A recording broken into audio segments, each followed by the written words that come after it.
नमस्कार. आज आपण बनवणार आहोत कुरकुरीत, चविष्ट आणि हेल्दी असा मक्याचा चिवडा. हा चिवडा बनवायला खूपच सोपा आहे. चहासोबत परफेक्ट स्नॅक्स. आवाज बघू शकता तुम्ही किती क्रिस्पी झालेला आहे.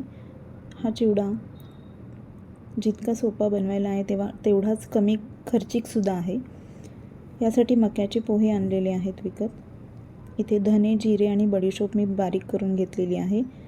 तेल ठेवायचं, तेलामध्ये छान मक्याचे पोहे तळून घ्यायचे आहेत. मक्यामध्ये भरपूर फायबर असतं, त्यामुळे पचन सुधारतं.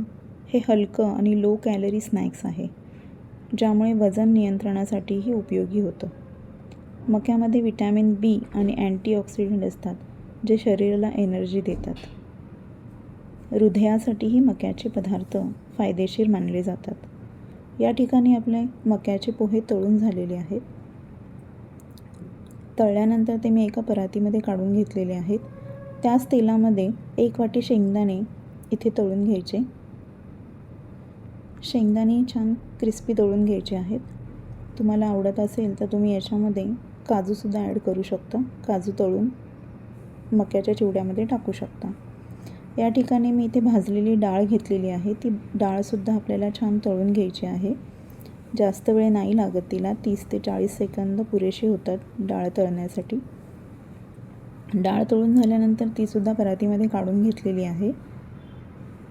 आणि आता फक्त आपल्याला मसाले टाकून मिक्स करायचं आहे. या ठिकाणी मी इथे अगोदर पहिल्यांदा मिक्स करून घेतलेले आहे डाळ आणि शेंगदाणे मक्याच्या पोह्यामध्ये. आणि त्याच्यानंतर आपल्याला ह्याच्यामध्ये चवीनुसार मीठ ॲड करायचं आहे. इथे मी 1 ते 1.5 चमचा मीठ टाकलेलं आहे. आणि आपण जे वाटण केलेलं होतं धने, जिरे आणि बडीशोप याचं, तर ते वाटणसुद्धा त्याच्यामध्ये टाकलेलं आहे 2 चमचे. त्याच्यानंतर इथे पिठी साखर टाकलेली आहे, चिवड्याची चव बॅलन्स होण्यासाठी. आणि तुमच्या आवडीनुसार तुम्ही ह्याच्यामध्ये तिखट तुम्हाला किती आवडतं त्यानुसार तुम्ही तिखट ह्याच्यामध्ये ॲड करू शकता.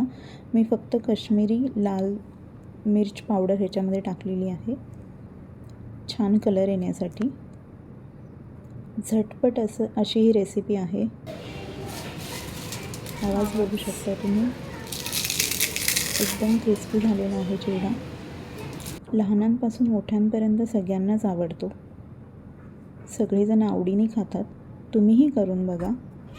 व्हिडिओ आवडला असेल तर लाईक, शेअर आणि चॅनेलला सबस्क्राईब करायला विसरू नका. धन्यवाद.